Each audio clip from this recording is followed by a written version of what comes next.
Good morning everyone. How are you all? Hope you are all safe. Today we are going to study Sanskrit chapter number 7 Suktaya. Suktaya, that means epigrams. A small sentence like precious gems, that means Suktaya. Here we study 7 beautiful Sanskrit sentences. Okay. First, Gnanam Bharah Kriyam Vina. Gnanam, that means knowledge. Kriya, that means action. Vina, that means without. Without action, knowledge is a burden. Knowledge that is not put to use is meaningless. That means like a burden. जब हमारा ज्ञान जो है, हमारी जो knowledge होती है, वो हम किसी भी कार्य में नहीं लगाते हैं तो वो वेस्ट हो जाती है, तो वो एक बर्डन समान होती है कि हम कितना भी चाहे किसी भी चीज़ पे नॉलेजेबल हो, लेकिन अगर वो हम उसके हिसाब से काम नहीं करते हैं तो फिर वो जो नॉलेज होती है वो बर्डन हो जाती है. सेकंड वन, जननी ही जन्मभूमिश्च स्वर्गादपि गरीयसी.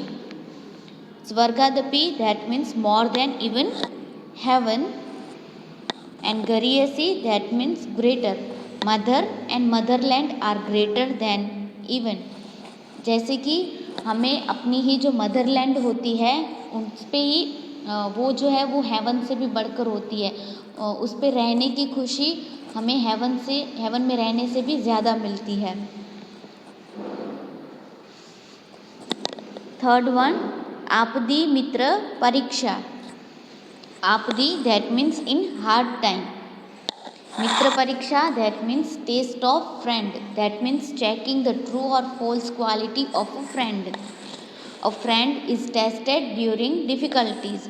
हमारा जो सच्चा फ्रेंड होता है उसकी टेस्ट तभी होती है जब हम डिफ़िकल्ट टाइम में होते हैं. जब कोई भी इंसान जब हमें हमारे डिफ़िकल्ट टाइम में हमारी हेल्प करता है तो वो हमारा ट्रू फ्रेंड होता है.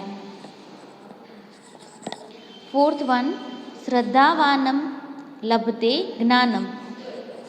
श्रद्धावान, that means a faithful person. लभते, that means gains or gets. ज्ञानम, that means knowledge. A self-confident person, that means who believe in himself, gains knowledge. हमने बहुत जगह पे पढ़ा होगा कि हमें कहीं कोई भी काम है वो हमें खुद की तरह से करना चाहिए. हमें सेल्फ कॉन्फिडेंस होना चाहिए, किसी के भी ऊपर डिपेंड नहीं होना चाहिए. तो जो अपने अंदर फेथ रखता है यानी कि सेल्फ कॉन्फिडेंस आदमी होता है वो हमेशा बहुत ही नॉलेजेबल होता है. फिफ्थ वन, बुद्धि ही यस्य बलम तस्य. यस्य, दैट मीन्स हुज और with whom, और tasya, that means his or with him. A person who has intelligence has strength. जो पर्सन इंटेलिजेंट होता है वही उसमें ही स्ट्रेंथ होती है. यानी कि अगर आपके पास बहुत सारी स्ट्रेंथ हो लेकिन अगर आपके पास बुद्धि नहीं होती है, उसको कैसे आपकी स्ट्रेंथ को कैसे उसको यूज़ करना है वही आपके पास अगर इंटेलिजेंस नहीं होती है तो फिर आपकी स्ट्रेंथ जो है वो किसी भी काम की नहीं है. लेकिन अगर आपके पास इंटेलिजेंस है लेकिन आपके पास पूरी स्ट्रेंथ नहीं है, लेकिन आपको पता है कि क्या काम और बुद्धि का कैसे यूज़ करके उसको हराना है, तो वो आपके पास अंदर डायरेक्टली ही स्ट्रेंथ आ जाती है किसी भी सिचुएशंस को हैंडल करने के लिए. सिक्स्थ वन, संघे शक्ति ही कलहो युगे. संघे, that means in unity, in togetherness. कलौ युगे, that means in Kalyug. There is a strength in unity in कलयुग.